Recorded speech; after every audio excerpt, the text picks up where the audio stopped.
आता आपल्या आवडत्या मालिकेचे संपूर्ण भाग मालिका प्रसारित झाल्यानंतर लगेचच पाहू शकता फक्त सन नेक्स्ट वर. भारतातील प्रेक्षकांसाठी मोफत सेवा. ठीक आहे, तुला म्हणत नाहीये की तू आमच्या स्वप्नांसाठी आम्हाला मदत कर,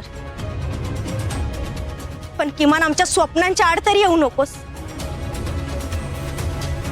आज जशी मोठ्या आशेने तू ऑडिशनला आली होतीस ना, अगदी तसंच मी आणि वरुण हॉस्टेलमध्ये काल आशा लावून उभे होतो. वाटलं होतं स्कॉलरशिप मिळाली तर आमच्यावरचा भार कमी होईल.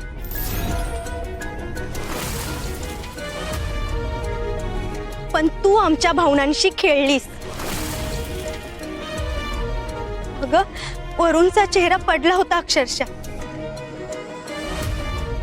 मला खूप वाईट वाटलं होतं. अंजली, तुला माहितीये वरुणला स्कॉलरशिप मिळावी यासाठी मी किती प्रयत्न करतेय, त्याचं शिक्षण व्हावं यासाठी प्रयत्न करतेय, मामीचं कर्ज फेडता यावं यासाठी मी किती कष्ट घेते, सगळं बघतेस ना तू. मग का वागलीस असं? केवळ त्या देवांश जागीरदार सरांना भेटण्यासाठी, स्वतःच्या स्वार्थासाठी अशी वागलीस तू? हा, सांग ना.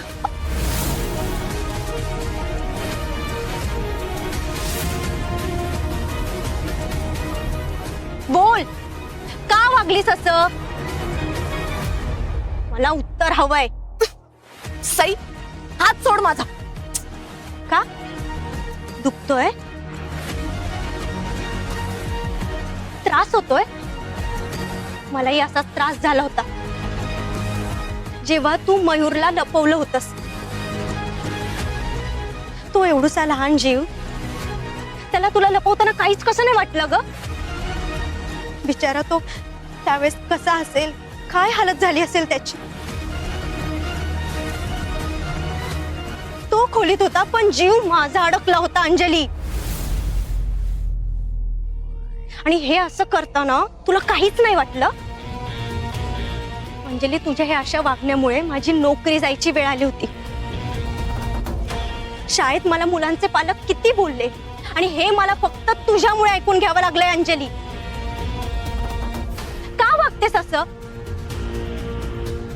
आतापर्यंत तू माझ्याशी जे वागत आली आहे ना, ते मी प्रत्येक वेळेस सहन केलं. अंजली, मी तुला प्रत्येक वेळेस समजून घेतलं आणि समजून सांगण्याचा प्रयत्न सुद्धा केला, पण तुला स्वतःमध्ये जरा सुद्धा बदल करावा वाटतच नाही. पुन्हा पुन्हा तीच चूक करायची असते तुला.